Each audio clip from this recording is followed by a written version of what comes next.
I thought that fasting is supposed to give you a lot of energy, right? Why am I fatigued? Someone mentioned that in the comment section of one of my YouTube videos. I want to explain why that is. There's actually only 2 reasons. So if you're tired while you're doing fasting, these are the 2 reasons. Very, very simple.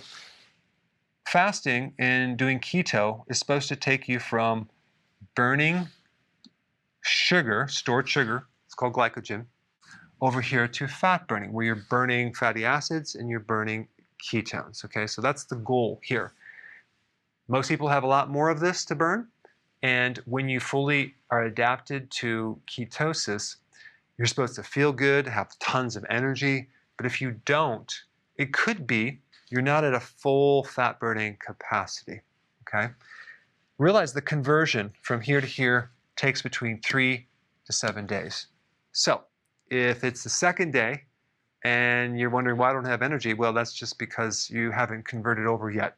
To do this as fast as possible, you need to keep your carbs low. If you're trying to convert over but your carbs are too high, you'll never get there. So the carbs have to be down there at least below, I'd say 40 grams per day. Some people say 50 grams a day, but sometimes if you have severe insulin resistance, it has to be below 20 grams a day or less to speed things up. So the carbs have to be low. Fasting, even though it's not necessary, I always recommend it because that'll speed things up, especially if you're doing snacks through the day, keto bombs, so-called things that are friendly, but you have very severe insulin resistance. It's going to take a long time. Okay, so carbs low, fast, 2 meals a day, even better yet, 1 meal a day if you could do it. But these 2 should get you over here relatively fast. Now, if you have severe insulin resistance, it could actually be a little bit longer, and you may need to, in the meantime, to jumpstart things, actually just take things that can give you ketones right away, just to make things a little bit smoother. So you could add some MCT oil, a tablespoon once in the morning, once in the evening should do it. And then you'll start having energy right away because you're having ketones there to supply the brain and the tissues. You can also take something called exogenous ketones, which are called ketone salts. You can buy those and take those, and you should start having energy. This is one reason right here. You haven't given enough time, usually. The other reason is this. In order for the ketones or fatty acids to be burned in the energy factory called the mitochondria, it needs helper nutrients. They're called cofactors.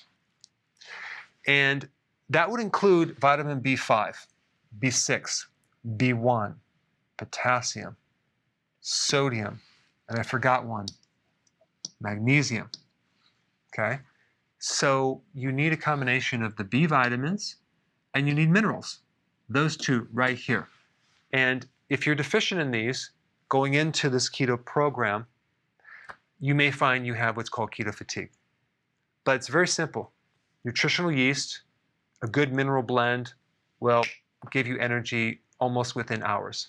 So I just wanted to point out, if you're tired doing intermittent fasting, it's going to be either this process right here, or you need some cofactors to make this work.